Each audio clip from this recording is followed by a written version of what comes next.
little bit more aggressive out of the jungler, because TL is all early game here, basically. Taric, Callista, Zoe, Rek'Sai, and Renekton. Trundle might have a hard time trying to keep up and control that. Yeah. Now that the Renekton's locked in, that Trundle pick looks really We'll have to see how it all plays out once we get into the game itself. But either way, like we said, big games for both of these teams. Team Liquid looking to put together a 2-0, or as Crumbs mentioned, maybe a 3-0 weekend, including a tiebreaker to sneak into playoffs and defend their championship. On the flip side, FlyQuest, who at one point was being touted as the true contender to Cloud9, has struggled recently, brought Solo in though, and are really looking to see if he can be kind of the glue that brings together the final product of FlyQuest moving into the postseason. Any final thoughts from any of you gentlemen before we head into our 5-minute competitive integrity break? I love the spiciness of TL games. That's basically it. Just the fact that there's a chance they miss playoffs after winning 4 splits in a row is just too much. Every game is enthralling. All right, well, there you have it. The enthralling game is 5 minutes away. We are heading to that competitive integrity break by adding a delay to the game, so we will meet you back here in 5-ish minutes for game number 3. See you then.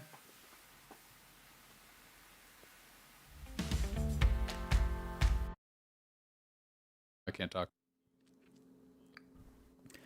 Hello, everyone. Welcome back to the show. LCS is here, and I'm glad to be back alongside the guy that way. Hopefully, I guessed correctly. It's Azael. You did guess correctly. Good job. I'm proud of you. That's a good start. It's a great start. So, yeah, I mean, exciting day, obviously.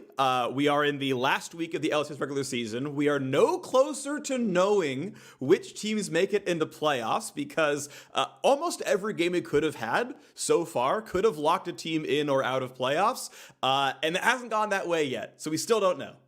Yeah, I mean, it's pretty crazy that we are this far in and only one team has still locked. I feel like traditionally going into week 9, a lot of it is already kind of locked down. Maybe you're playing for a spot or two at the bottom.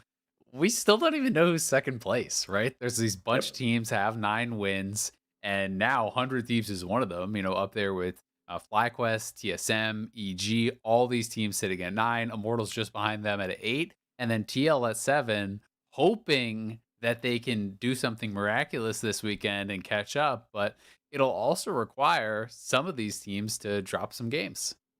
Yeah, and that's what it comes down to. I know TL, it's going to be hard for them. They've got by far the hardest strength of schedule. They're playing the teams that are literally right now number 1 and 2 in the standings. They have to at least do one game better than Immortals and or 100 Thieves to have a chance at getting in. Even then, there's the tiebreak scenarios afterwards. So, I mean, that is tough for them. That's one of the things that I know the analyst was talking about coming in to Champ Select and getting ready for the game, was just like, how does your 4-time defending champion, who only switched one player out, and it should have been probably an upgrade, how are you still in the situation 16 games in, and no one is willing to count them out until it actually happens? Like, if this was 100 Thieves sitting at 7-9, be like, yeah, it's 100 Thieves, we saw this coming, yeah, they're alive, but whatever. But for Liquid, it's like, no. But, like, they could clearly go 2-0 here. Yeah, I mean, they can, if they show us the level that they have over the last 2 years. But if they're showing us the level that they have demonstrated throughout this split, I don't think it's reasonable to expect them to go 2-0, right? FlyQuest, I think, is the more reasonable expectation for a win, as yes, they are second, but it is a 4-way tie for second, right? And they're significantly behind first. So it's kind of this mishmash between second and fifth, right? And I think that is achievable. Obviously, FlyQuest could take them down also, but especially after how good Cloud9 looked today. I mean, they just dominated EG, who has been looking better than TL in recent weeks, and you've got to beat them, right? C9 is basically taking every single team down in 30 minutes, barring that one TSM loss that they had. So TL has their work cut out for them, but people do still have that glimmer of hope because they know how good this team can look. They know how good Broxa has been in the past individually, and you're just kind of thinking in the back of your head, if they can ever make it click like they should be able to, then this is a really scary team. And if they can get into the playoffs, whether they're 6th seed, 1st seed, doesn't matter, they are going to be potentially a threat to win. Yeah, and on the other side, of course, you've got teams that have been looking good. FlyQuest, I think, deserves praise. I mean, it's it's been really entertaining watching FlyQuest for the last year and a half, basically, because they were good in spring, they fell off in summer, they came back this year with an almost entirely new roster, and then you hear the Tree Quest stuff, and people memed on it initially. They were like, okay, wow, you're gonna be the Go Green team, like, that's cute and everything, but, like, turns out not only are they great, and PoE's been awesome, but, like, the whole planting trees shtick, like, also awesome as well. So, like, full circle, FlyQuest has been an absolute delight. I expect them to win this game. This would make them the second team to firmly lock a spot in playoffs. Yeah, they might tiebreak for seeding, but they could never finish below 6 at that point. That's hype. Again, it's pretty incredible that you're only lacking your second team with 7 games to play. But end of the day, like, this seems likely for them. I will say they've been on a bit of a slide, much like TL. They have gone 1-3 in their last 4 games. They brought in a new top laner just a week ago. He's playing a bit better than Viper, but he's not like he's a huge all-star by any means. Solo is good, don't get me wrong. It's like, okay, well, sure, it's likely to make playoffs, but can you be in a good enough spot to win? Yeah, and that's a really tough question, I think, for pretty much everyone right now. Yes, TSM did take a game off C9, but I mean, they lost 100 Thieves today. C9 has looked so far and above every other team coming into playoffs that I think they are very clearly the heavy favorite, right? So it will be interesting. And I mean, as far as who you're expecting to actually win this game, you may think, all right, FlyQuest, you're going to do it based on the previous success in this split, but not much has really been going to chalk lately. When you look at a lot of these matches, FlyQuest had an opportunity to win 10 games last week. Weren't able to do it. TSM were favored against 100 Thieves today. Weren't able to get their 10th win. EG, obviously, they are going to have their opportunities to get 10 still later this week, but no one has been able to do it, right? It's like, what, 3 games in a row now that a team had a chance to get to 10 and lock and hasn't been able to do it. So we may be heading towards this kind of like insane tiebreaker scenario where you have all these teams at 9, which would almost be like a playoffs to get into the playoffs. I mean, sure, there are 256 remaining scenarios left, as there were 1,024 coming in. We've cut that in half twice. And there is one scenario where there's 6 tiebreaker games and 2 scenarios where there are 7 tiebreaker games. That adds up to over 1%, and those are odds that I can appreciate. I mean, it's interesting, like the chances here, like, there's more chance of 5 or more games than of 0 games for tiebreakers. So we are, I think, likely to have an extended scenario here in the LCS. We'll play them either at the end of tomorrow or I think Monday, based on how many there are to play. Regardless, though, that seems that it's going to be an exciting one to watch. Absolutely. Do want to point out real quick, we're about 2 minutes away from the game actually starting. We had a pause on Jensen's end that has been resolved. We are building up that 5-minute gameplay buffer for competitive integrity. So once we get that 5-minute buffer without any more pauses, we'll get into the game and we will happily cast and not talk your collective ears off anymore. If you want to follow up those playoff scenarios, by the way, with us, at LOL Esports Stats on Twitter has a bunch of stuff for you out there. I assume there's a link to the Foley sheet as well. There is. That is what I'm using to follow on along with. It is supremely useful. Yeah, the Foldy sheet's a lot of fun, just being able to kind of track through the scenarios. Sometimes it's a bit overwhelming looking at just how many there are, but it is kind of fun to see where the scenarios are heading towards. And you can also kind of really get an idea of which games are the most important as far as having the biggest playoff implications. This, of course, being one of the really big ones. Immortals to play still, that's also going to be incredibly important for a lot of these playoff scenarios. And it looks like we are finally into game here. FlyQuest and Liquid. Liquid trying to keep those playoff hopes alive, and FlyQuest looking to lock in a playoff spot. All right, we are onto the Rift. I'm excited to cast more LCS. It's going to be a fun one here. As we can see, the Summoners taking to the stage. Those actually don't exist anymore. The Champions taking to the stage. They will battle back and forth. We'll see who can get the better of this one as we wait to find out. Do want to say, I'm personally not a big fan of tank sports that have AP ratios that matter taking the attack damage relic shield version. It certainly can matter in a fight if you're stuck in an all-in, battling back and forth. That's relevant, but I'm a fan of the healing being stronger personally. Yeah, I think the AP one is generally better in those scenarios. I think sometimes people just autopilot and aren't even really thinking about it, to be honest with you, because I mean, early levels, the AD I think matters more, where those support auto attacks can be pretty important. But generally speaking, having the AP is going to be more useful for increased healing, but also for damage on things like Dazzle.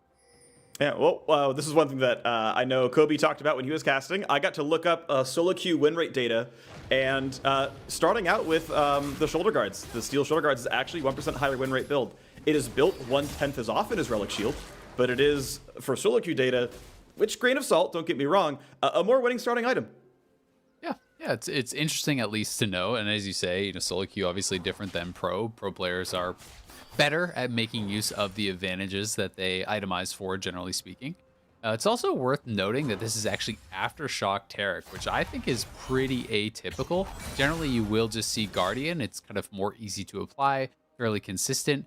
Aftershock is nice, but it can be very difficult to actually land that stun at times. But Impact going to get level 1 gank here. Yeah, not a lot of escape tools here. Centaur's there, and Impact's on the wrong side of his turret. And a 67% first blood rate comes in for Solo. Thanks to Santorin getting the gank off. There's the Aftershock. There's the bot lane fight. Ignar, though, has the E to kite away. Yeah, that's rough for Impact. He was still level 1 there. Obviously didn't have his E to dash away. And I think intelligently just holding on to that flash, but pretty hard to expect Trundle to go red straight to top with a gank like that. Not very common at all, and that's what kind of makes it a pretty smart path from Santorin. So gonna be able to grab an easy first blood on Impact and set him back a little bit in that matchup. He has to use his TP without really any buy whatsoever. Yeah, he gets a control ward and some spare health potions, so we can maybe watch that gank come in a second time. Broxah, though, will make good on what happened here. Knows with the level lead he got from the extra camp. Comes down, takes the Raptors. That is farm that Trundle will not easily acquire back for himself, so we can see this pay forward. For now, obviously, it will be the gold lead for FlyQuest, and that will be positive. Yeah, it's going to be interesting to see how much they can take. Because it looks like they're going to try to go for a dive here on this bottom side. Jensen roaming down. It will be the 4v2, but both the FlyQuest members are level 3, and with Dazzle missing, it's not going to be worth a try. So Broxah will just try to steal away the Krugs here, taking 2 of those camps away from Santorin, who was spotted to get on the top side. And when he resets on this map, his whole bottom side jungle is going to be gone, counter jungled. He's going to lose the bottom scuttle, and he's not really going to have much to do on the map for really a minute or two there.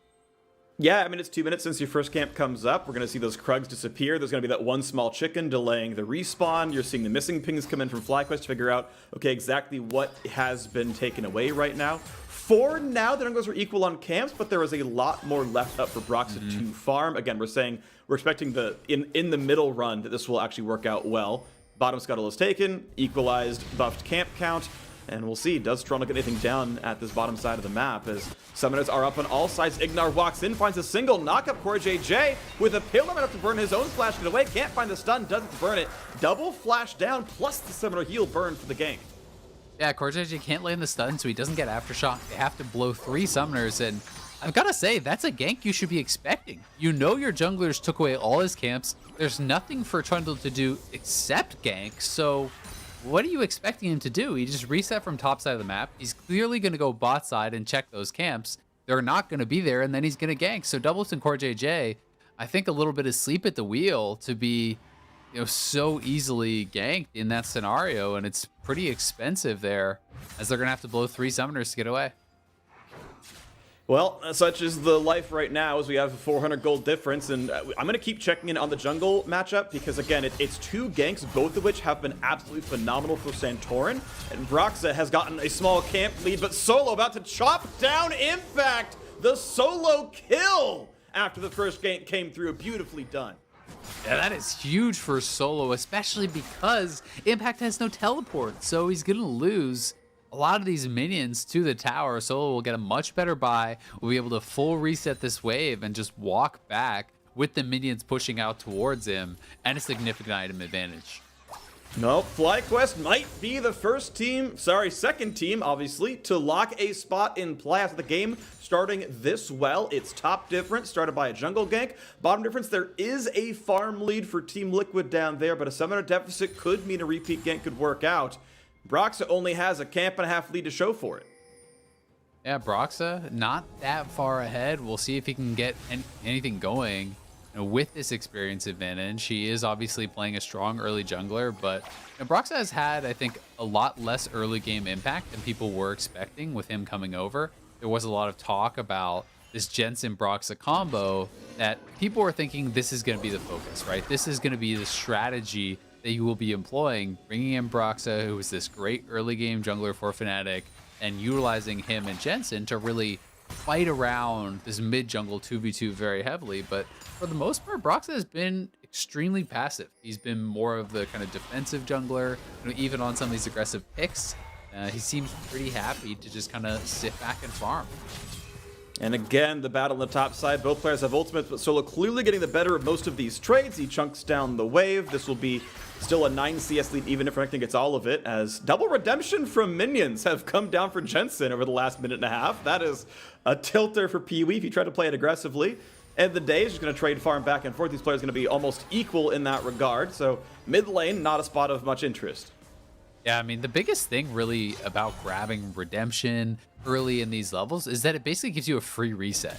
It does so much damage to the minions that you just drop it on the minions, you paddle star the melees, and you actually just push that out incredibly quickly and allow yourself to just go back to base for a free recall. And that's exactly what Jensen did there. We'll be able to run it back out onto the map, but FlyQuest, they have their mid laner on the map. They have the winning bottom lane right now, so they're going to be able to use that to grab first dragon. And as we heard the AD talk about, Team Liquid drafted a fairly early game-centric team. The Kalista lane down there, the Renekton up there at the top, but now maybe they can get something going well for the early game. Ult pop by Solo, flashes away, and Broxa not going to quit the flash to follow through. His impact couldn't have gotten in stun range. Flash for a gank. Yeah, trade of flashes there, not bad from Broxa. We'll see if he can get anything going on a repeat gank, because that alone is not really going to be too much, as Jensen just uses the ultimate to get a bit of a deep ward there relatively safely. Power of Evil, though, will be just collecting this blue buff, and we'll see where Santorin wants to go to next, because with it winning topside, they could look to play for Rift Herald. Right now, TL is having to play defensively on the bottom lane. They're down summoners. Their top lane is losing. Mid is about even, so we'll see where Santorin wants to go. And no ingress points just yet, but looks like the beginning of something maybe in the bottom side of the map. You still know that flashes are down for about 40 seconds. That's pretty easy to time, especially at a pro level. So far, though, nothing really showing up. That gank burned summoners, but it didn't do a whole lot else beyond that. Maybe a little bit of CS gained or dropped because of a more defensive TL bot lane, but ultimately no kill difference, no plate difference. Still 5 up on both sides of mid lane and bot lane. 1 plate claimed by Solo so far. Of course, that Santorin gank helping that a ton. Eye pop yet again, but here we go. 3-on-3 in the top river. Ignar is on the way up, though. He'll be the first support to make it here, has Moby Boots, and the fight begins as Solo pushes Broxa away, gets the flash revenge, and now a pillar is there into the knockup as well. No flash for Jensen, trying to run away, is able to do so. Runs away, burning the heal as well. The eye still picked up by FlyQuest. Yeah, well done by FlyQuest. They had priority on the top side, like I talked about. Made a lot of sense for them to go for that sort of a move. And honestly, Kalista plus this Taric is not going to be a lane that can really punish Wild Turtle on the bottom side. So they know that Ignar is roaming, but what are you actually going to do against this Xayah? He can easily reactively ultimate any sort of stun coming out from Core JJ, so there's not much chance of actually bursting him down. So all TL will get on the bottom side is just an easy lane reset. Yeah, like that dive is scary for almost anyone except specifically Xayah, because, Taric leads it up, has the aftershock, you do like 5 seconds of diving, you take 6 turret shots, and then you just Kalist ult him to safety, and if it doesn't quite work out, well, that's okay, you force the recall probably, and you still got a turret plate or something. If it does work out, she's just dead, but you're right, you just drop aggro, and no one's really going to be willing to sit around for 3 seconds waiting for him to land again, so, yeah, able to at least clear the first wave, does recall away from the second, but happy enough to keep playing this one out as Ignar's going to be back on this side of the map and ready to keep the pressure going. 900 gold lead for FlyQuest as Solo and Impact once again trade blows. Yeah, Solo, though, feeling pretty good about this. We'll collect the rest of this wave and going to be up a good 20 CS. There is slight advantages in the bot and mid lane for TL, but Rift Herald going to get dropped mid lane off of the recall from Jensen, and they're going to lose at least 3 plates here. Could even potentially be a fourth, but it looked like Jensen had another redemption to help clear that out. There's a large number of them. Doesn't, I think, intrinsically kill any of those minions by the time the Herald is gone, but yeah, it does mean that they are all dead to one Paddle Star, though, or one auto attack, and does just barely keep plate number 4 alive, but it still means the gold lead has stretched. 480 gold for a 3-plate take. That is worth an assisted kill in and of itself. It's getting better and better and better here for FlyQuest, as they have managed to keep bot lane at -10 CS for the last 5 minutes straight. The summoner spells are back up for TL, but bots shoved in, and Wild Turtle's under really no pressure to have to do anything here except scale. It'll be interesting to see if TL wants to try to contest this next dragon, if they feel that they're going to be in a strong enough position, because Kalista plus Eric is very, very strong at these early levels. You know, post level 6, the ultimates can be very effective in the team fight. Tarek can go in very aggressively, knowing not only does he have the ultimate, but he also has Kalista to pull him out when he does get low. So, you know, these types of team fights could be pretty effective for them if they can set it up well. Let's see, right now we got 15 seconds about until the Infernal Drake comes up, and see if the setup is going to be any good. First item spikes haven't come through for almost any of the players. Ruin King has come through double. That is a big one. That is a huge pickup there. It's going to be a really, really big team fight, damage boosting piece of gear. We got a mallet for solo. That is one thing that Evil Geniuses tried to use and wasn't quite enough there against Cloud9, but we'll see if the mallet will be enough as solo has it and continues to push in top side. And she's almost to that second plate kill as well. Will he be willing to weather impact there? So far, not really. Mini's doing a little bit of damage there. Two autos will be worth 160 gold. And he's just like, no, there's a chance to get ganked. There's a chance to take damage in a turret. Not worth it there. Bit of poke towards Santorin. Drake is alive now as Jensen tries to wave clear mid lane as PoE shoves it into him. Yeah, Solo's really just trying to keep Impact locked under his turret here. He wants to make it so that he can't actually base and just get an easy teleport down to that bottom side. Or if he does back off, that he's going to lose plates, he's going to lose minions, and you can see Solo pushes it in, and now he's just going to start to move. He's hoping to save his teleport and potentially force a teleport out of Impact, but for now, it looks like TL are a little bit slow in this play. The Dragon's already down below half health. Ooh, but the ult forced out of Wild Turtle. They should be able to get this. Brox over the wall, gets the smite nicely picked up there, and this is maybe a team fight afterwards. Impact could be on his way down, looking for the attempted play. No, he's recalled back, so nowhere near the squad. Still, TL get the smite steal. Nicely done there. Mid lane still has a plate for 8 more seconds. If they can cash in, that is a nice chunk of change. Try to knock this one down. They will get first turret gold. They get all 5 plates in mid as well. And the ulti comes to the top. There's the knockup. Jensen with the ult onto him. Barely survives with summoner heal. Just enough health to live. You have to imagine Mercury Treads being a big factor there. Yeah, Jensen barely able to survive, had the potions running. That's going to help out too. And now Wild Turtle doesn't have ultimate, so potentially could be threatened a little bit. But TL not having the confidence to go for it. And a great smite steal from Broxa does get something going, at least for Team Liquid. But losing your mid lane turret off that, you know, they are down significantly at 14 minutes. Already a 2,000 gold lead here for FlyQuest. So Team Liquid really, it feels like, struggling to get much going. Yeah, it's weathering the storm, really. It's, you know, again, as you mentioned, really nice to get that smite that slows things down. If you're going to keep losing the early game, Solo's going to get delayed by another 5 minutes. That's obviously a pretty big deal there. But also, you kind of look at some of the individual matchups. Like, okay, Impact has been able to kind of stay at you know, minus 20-ish. He is bleeding farm once in a while, but he hasn't been bleeding kills, which is pretty important, for quite a long time. So somewhat weathering the storm there, although, you know, item specs are coming in. Black Cleaver is done now for Solo. That might change things around. Lane swap coming through for Team Liquid, though. Got to point out that Kalista has come over to the top side of the map.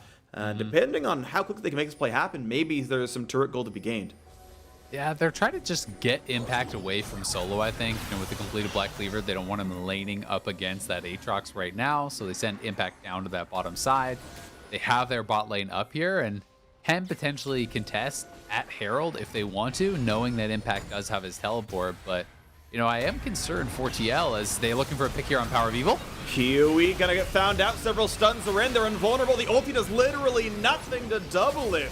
And a huge pickup there. Team Liquid found the opening setup by Broxa, followed through by the bot lane. Herald likely theirs as well. You can see the rest of FlyQuest retreated to the other side of the map to play for some minion waves. Team Liquid showing signs of life. Yeah, that is a great pick for them.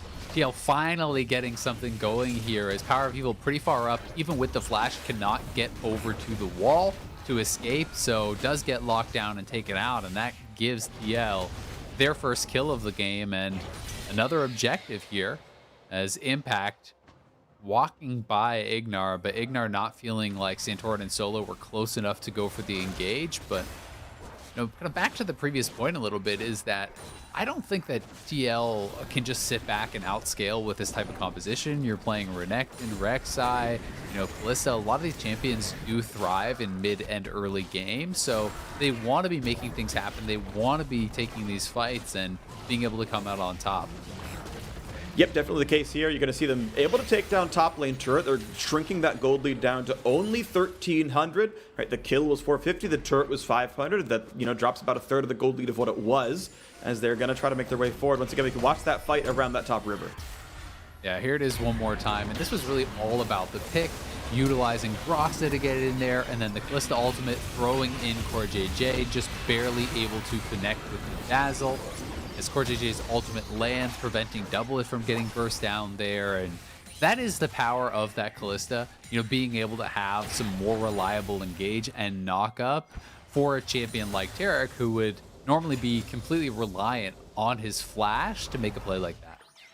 Yeah, I really do love the synergy, the sort of combo that Tarek Kalista does have. One of the big weaknesses of Tarek can be you pop the ult but still die. Well, Kalista gets to, of course, handle that one. Tarek doesn't get to get into melee range very easily. Kalista handles that one as well. Really does sync up quite nicely. The knockup from the ulti obviously combos well with Dazzle here as well. So definitely some positive stuff available. Right now, we've got the still sort of same game state. 1,500 gold difference. FlyQuest still ahead right now. Team looking to do their very best to find those openings later on in, right? Again, having to play aggressively in the early game. Otherwise, their playoff hopes diminishing quite heavily. We know they're a game behind playoffs, and tomorrow's opponent is Cloud9. If there is a game you're going to win, it's this one. They've got to make the comeback to do it. Yeah, we'll see if they're going to be able to pull that off, but it looks like for now they are setting up for a Dragon, getting vision in this area. First team to kind of make that move to set up around this Dragon area, and I do think when you are playing one of these more early style mid-game type teams, stacking objectives, stacking Dragons is a good way to secure your late game, especially knowing that it could potentially be pretty useful later on for engages, things like Tarek dropping the ultimate and Jensen able to bounce around, but FlyQuest on multiple sides, and Ignar has a great potential flank here. How many does he charm? How many does he knock up? Impact Pop still goes for the first half of the team fight. He's going to be tanky for a while, but the re-engage is far too fast for Terrical. Came down long after he was consigned to death. That is a nice pickup there. Jungler is still available. Broxa can go for a steal. He got it last time around.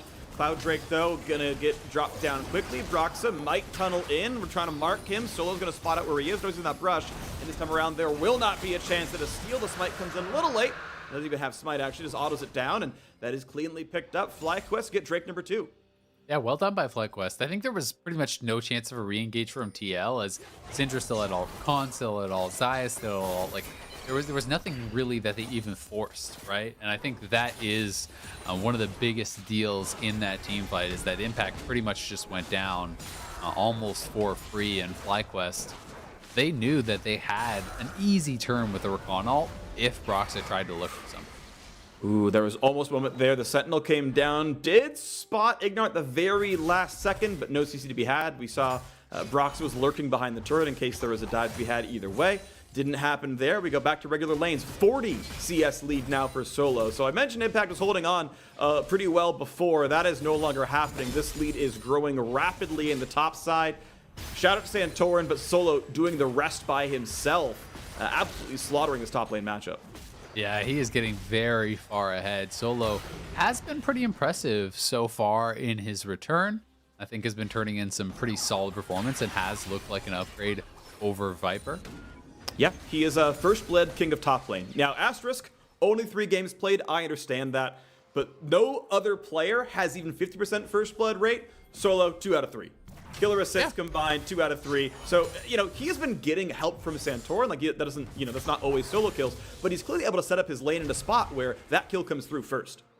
And this is very interesting itemization for CoreJJ. I can't even remember the name of that item because no one ever builds it. I thought he was going for Shirelia's Reveries? yeah, Shirelius for the speed up here. So very much so about the engage, about being able to get in there and actually land the dazzle on someone, but is caught out and has to force his flash here. And thus far, the Aftershock, it is a minor thing, but it really hasn't felt like it paid off. I think it's been procced one time this game. Dazzle is just such an unreliable stun unless someone can set it up for you. Ooh, sweeper. Great pillar stops it out there. The Shirelius was popped, gave the entire team move speed, so Brock could try to catch, Cora could try to catch. Wasn't enough to happen, though. Great disengaged pillar for Santorin. Keeps the squad alive, and it means we still sit at a 3,000 gold difference, 7.5 minutes away from Cloud Soul. And that pillar is going to be a really big deal going forward in this game, because a lot of how you deal with the Taric ultimate is disengage, wait it out, and then re-engage. And pillar is really going to be one of their biggest tools to do that. When you see them popping the Taric ult, you pillar out their carries, you kite back, and you just wait for that to expire, and then look potentially to re-engage with something like Ignar's ultimate, or maybe even a Scatter the Weak. Well, that's tough then, because it's one more tool that TL has to deal with when they try to make their play. They've got to do it somewhat desperately a lot of the times. They're behind in gold, behind in items, behind in levels. Top lane -1, mid lane equal, bot lane equal. Support, actually, gotta say, Core JJ up in experience over Ignar, so he's been able to at least keep the levels going. I would argue top lane levels mean more, personally, but it is what it is. It's something. It's a moral victory. It's a moral victory. Your support's out leveling him. We're ready to go. Ping that level, we're scaling. We're scaling. I mean, at least Taric does. I would argue Taric does pretty well in a longer game, but the rest of the comp, not the way I'm feeling that one. So, I do like the, scenario where we go 35 minutes and we're fighting over like the 7th break of the game. That's going to feel Flagma's favored to me in a lot of cases, unless the gold is massively different. Double lift. Ooh, just didn't have the damage to kill that poor old Gromp. It can be difficult for a champion like Kalista against a lot of these champions on FlyQuest team, because you are relatively short range. So if you're not really ahead and very durable to the point where you can kind of just mix it up with everyone, you step forward, you get just Syndra ulted plus a little bit more damage on top, and you're very likely to just get burst down. You do not have the ability to kind of just sit back and poke away from range. So you really have to get to a point where you're fairly tanky, and he's kind of a couple items away from that. Yep, well, we got another attempt right now. This is going to be a dog pile onto Solo. That is an easy stun to land. Afterwards, Jensen claims the kill. And Solo gets his first death of the game. Team Liquid's second kill on the board. They are finding these occasional moments. Well done to them, and it's actually at a pretty good time. Next Drake spawns in 15 seconds. Solo will not be here for it. Yeah, that's actually a really big deal. This should be TL grabbing the next dragon, and Doublelift and Jensen played that very, very well. Jensen's slowing him down, catching him out, and then immediately stopping his auto so that the sleep bubble would last maximum duration, and the rest of the TL team could catch up and set up for that eventual kill. So very well comboed, and an important kill as they are looking on this top side for a potential dive on Impact. And without the minions, are they willing to do it? Turtle's going to walk in for damage, finds the root, and takes a quick Guardian Shield, but otherwise not much else done here. As they knew TL was mostly bottom side. They see Doublelift pushing. They know Drake's being killed. They try for a play top side. Good width by Impact keeps him alive, but that turret is still under fire. Suddenly, 3 members top side. Still keep in mind, though, Team Liquid got 2 bottom turrets and this Drake off the kill. So that last bit of play, really good for them. And critically, both of those towers were solo gold for Doublelift. So that's actually a really big deal.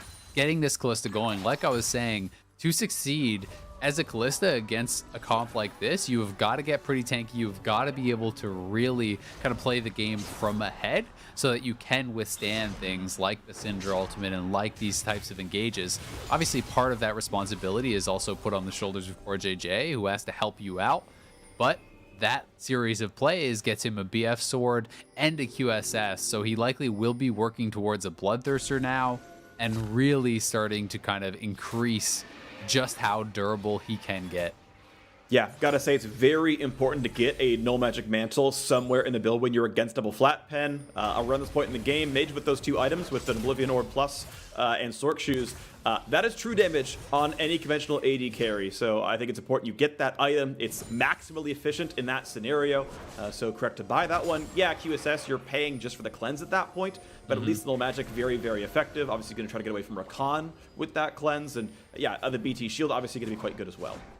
Yeah, it is interesting, just kind of the thought process between do you go QSS or do you go something like a Hex Drinker? And he will be able to cleanse out of, say, a Scatter the Weak or things like that. And I think this is just Doublelift saying that his mobility is his defense. And Core JJ, though, may be caught. His defense is also Doublelift's mobilities. He throws them right back in. Turgle's gonna land and keep 3 people invulnerable, and that is the disengagement. Solo's in it. Right back in. Solo finds a knock at the feathers. Not gonna find a target yet, though. No roots coming in. There's no trees to be had as Solo tries to walk in, but he's running low on health. Flashing him for the knockup. The follow through not gonna be there just yet. Wild Turtle flashes in. That's how you press the button, my dude. Broxa. Here's Impact. Away. Huge stun from Core JJ. Sets up one for Jensen. Impact in the backline finds yet another. And Jensen is flashing forward, trying to find his next play. Centaur forced one away. PoE finds a stun, but he's going to get stunned away. No, just barely flashed out from that one now as well. And a pillar disengages Impact, but a fight won by Team Liquid. They take 3 kills and lose only 1. That was such a close fight. Very scrappy back and forth. Core JJ barely able to survive with Doublelift pulling him out of there using the Kalista ultimate. So let's watch this one more time. FlyQuest does decide to engage on the Core JJ. They want to burst him down before he can get the ultimate off, but they didn't know Doublelift was there. Doublelift is able to pull him out. He lands the Taric ultimate, but they are having to disengage as Solo is right on top of the team. But Doublelift able to hop over the wall. Jensen using that Spell Thief for the additional move speed to kite out. And then Impact here is threatening the flank. He gets past Power of Evil, and as all of FlyQuest group up, Core JJ sees the opportunity, flashing in, lands the 3-man stun, allowing Impact to clean up another kill, and for TL to win out on this fight. And that Scatter the Weak there was very good from Power of Evil. Helped disengage the chase, but still, TL gonna be pretty happy about that fight. Back out on the map, grab the mid lane turret, and they are now within striking distance in this game. 2 dragons apiece. Gold only down 1K. Yeah, really huge stuff. What an amazing team fight. They've tied up the turret score. They've more than tied up the kill score here as well. We know the Drakes are already 1-1. The uncontested Cloud Drake from before, the Infernal Steel from before, and you imagine in part of this game, right, like how much of FlyQuest are kicking themselves, even just looking at that first Drake steal. You'd be on Soul Point right now where you're like, hey, one good team fight, and we've got this, 80% win condition at that point once you're at Soul. And it's like, well, nope, that's not really the easy play either. TL may have turned the corner. Still some concern over their scaling. I think that can still be difficult, especially when you look at the build Broxa has, right? Its second offensive item in Black Cleaver. There is certainly enough of a front line, but again, you're just not accomplishing a lot in a late game Rek'Sai scenario many times through. So we'll see if TL can make it happen, but they have made good strides in the last 8 minutes or so. They really have, and I think it's going to come down to how well can you get a committed engage when you're popping that Taric ultimate. Because if you use the Taric ultimate and FlyQuest disengages it, or you're having to use it to run away, then it's much more difficult. Something like this full damage Rek'Sai, though, if Rek'Sai is burrowing in on a carry with Dazzle, and Bastion, stunning them up, and then is Taric ulted and immune while, kind of free damaging a carry, then all of a sudden that jungler can be pretty threatening. So a lot of it really is going to come down to how well Core JJ can play in these fights.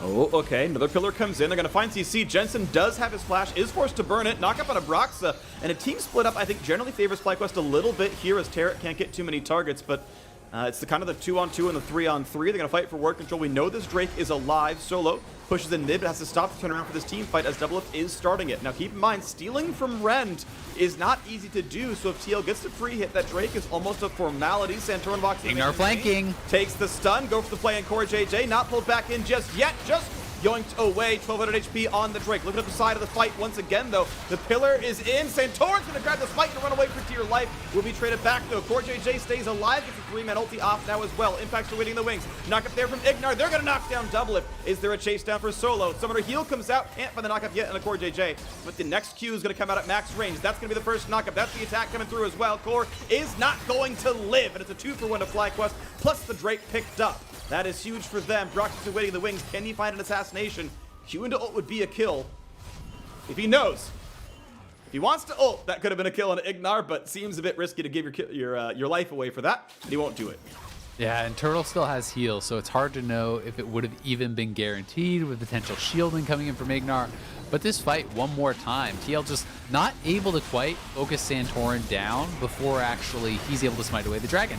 And Impact is hitting the dragon for quite a bit of time here. They got it pretty low also from Hurricane Bolts and things like this. So as that dragon just gets lower and lower, Power of Evil turns to hit it and bursts it in range of Santorin's smite. So very well handled there by FlyQuest. And with the dragon secured, yes, Santorin does go down, but Ignar still had his engage available. Taric ultimate was already gone. So they can pile in on top of Double Lift and take him out. Jensen on the side here, just barely not enough damage to actually knock down Ignar. Yeah, really tight timing. We know that kill on Santorin was a single auto attack short. One more Ren Spear would have done him in. Very tight timing there. Managed to get a Stone Plate off at about 1/3 HP. Just given the health he needed. Death Cap, though, now done for Power of Evil, and he's a little bit on the hunt right now. You can see Team Liquid kind of forced a bit backwards. A lot of move speed to play with the Cloud Rift around this red buff, so kiting back and forth, skill shot dodging, all that can be a little bit nice here. But still, only 1,700 gold separates the teams. Soul point for FlyQuest in 3 minutes. And right now, it's still a very tight game. These smites have just been such a big deal. You called out that earlier smite steal from Broxa. Now Santorin able to nail this one, so we're kind of back to parity there as I now have freeze. Yeah, looks like we're back into it. Okay. We're back? Yeah. Yep, we're back. And it is still the Baron dance right now. That's what seems to be the situation. 1,300 gold difference. CoreJJ might find himself slowed down. There is the first stun, but Double Lift will not flinch. He's not going to burn the ulti just yet, and that's a crucial cooldown. There is actually so much power in that Kalista ulti, getting Taric to safety, getting a stun afterwards, make sure the ulti can go off without him dying. Team Liquid, are they sequestered off? They are pushed away from mid lane. They got to take the long way around. Broxa, the only one who can defend this wave, but FlyQuest's going to play it defensively enough. They're not going to go for turret damage. A little bit afraid of what engage might have been found. So instead, they're going to walk into top jungle. They'll find a small bit of a mini wave if Solo wants it. Oh, and this could be a pick here. Scatter in Fog of War. Trinket burns, stun found in the core, ulti backward, double knock up there, and that's gonna have to be at least one kill. Not quite a second. Terrical crucially hits onto 4. Is the re-engage good enough though? The health bars on FlyQuest simply too high. The 1 for nothing, but the jungler crucially the kill.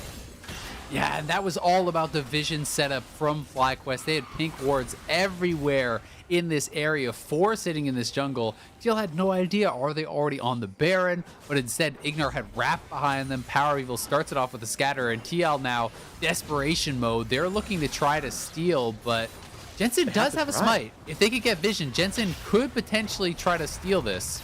Solo is going to mark him, the only spot on the team. Ignar forced away by Double. The entire team going to disengage, actually, try to take the 5v4, but careful. Drowsy there on the Trundle. Fly feathers, yes indeed. 1 kill plus the Guardian Angel. Double's going to drop here as well. A double kill already picked up. Impact will not find that kill. Wild Turtle again on the chase. And a 4 for nothing. Now only Broxa is alive. Team Liquid still on the outside of playoffs looking in. FlyQuest about to secure their second spot. Yeah, they're looking like they're just going to be able to end the game. Such long res timers on TL. Broxen knows he needs to cut the wave, but everyone of FlyQuest is there guarding it, and I don't think that they're going to have enough time to actually get back up and defend this. 20 seconds at least on respawn timers. Look at the body language. They're ahead of the inhibitor. Now looking for Brox. He's going to flash away. Can he buy the time? Actually, forces the pillar, burns the stopwatch. They will take the kill. Still 10 on 4JJ, and you have to believe the next is going to Qual. FlyQuest will be your second team in playoffs. Seed to be determined, but the Bud Light Ace locks FlyQuest into the 2020 Spring playoffs. Congratulations. Well played. Very well played game here from FlyQuest, and TL now falling to 7 and 10. 4 straight championships in a row, and now they their only chance of making playoffs would be beating C9 and hoping that Immortals loses both of their games. And this is just seeming pretty much doomed for TL. FlyQuest are the second team to lock their playoff spot. They're going to be so happy. And on the other side, it's got to be complete devastation for TL. Such incredibly high expectations for them coming into this split, and they just never have been able to make it work.